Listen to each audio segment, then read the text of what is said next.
Right, welcome to the Cape Town City Hall. But for today's purposes, of course, this is Parliament. We're in the precincts of Parliament.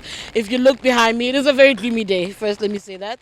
But if you look behind me, you'll see a statue of the founding father of South Africa's democracy, former President Nelson Mandela, 30 years on, really, into this democracy. And I think, odd, maybe 34 years on since he was at the Grand Parade. I think that's actually where that statue emerges from. Where he was at the Grand Parade, coming from being released from Vita Fester, and we're on the pathway towards democracy. Today, we'll find out what the democracy has to dish out to us, because President Ramaphosa must chart a way forward for the country as he officially opens Parliament on this, as I keep saying, super wet day in Cape Town. I am joined now by the ANC's chief whip, also very new to Parliament, Mdumiseni Ntuli, who takes on the role from Pemi Majodina to try and keep the caucus from the ANC in check and to play a role. While they're not a governing party, they are now still the majority party and part of a governing coalition under the label of Government of National Unity. Mdumiseni, thank you so much for joining us. Welcome to Eyewitness News. It's an incredibly, horribly rainy day, so you're also adapting to Cape Town as it is, but you're also new on the job. You're adapting to Parliament. So let's start there. How has that been for you? City, I think the first thing that I have to do, because as you said, it's an important day today. Oh yes, it's Madiba Day. A very important day, an international day, Nelson Mandela International Day, which of course is a moment for all of us, South Africans and the rest of the world, to pay tribute to that preeminent and outstanding leader of our people, the founding president of our country, President Politics Nelson Mandela, whose immense contribution to this country, of course, will remain etched in the minds of our people and will always be cherished by posterity. And certainly I agree with you. We are meeting here today on the opening of Parliament, or on a rather very difficult day for some of us who are not used to Cape Town as yet. Cape Town weather. Cape Town weather, yes, of course, which is very unpredictable. A few minutes ago it was sunny, it was okay, no rain.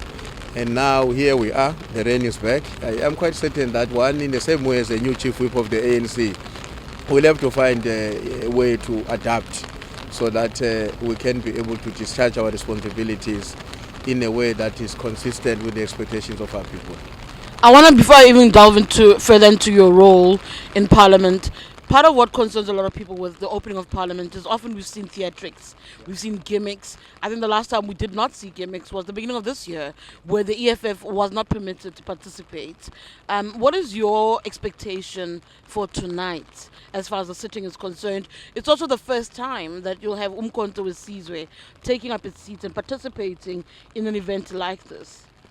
Well, judging by what has been happening during the mini plenaries, which have taken place throughout this week and last week, I saw a slightly different parliament, which is characterized by robust engagement, without disruption, but of course people still expressing their own very, very firm views about a variety of issues under discussion, but without necessarily embarking on a disruptive mode, which impact negatively on the proceedings and the work of Parliament.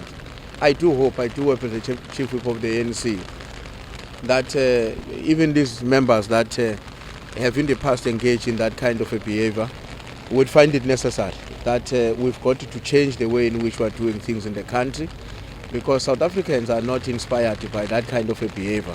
We've got many challenges that we've got to respond to. What South Africans are expecting of us as their representatives is that we demonstrate through our own interventions in the discussion the best solution to respond to the challenges that confront them.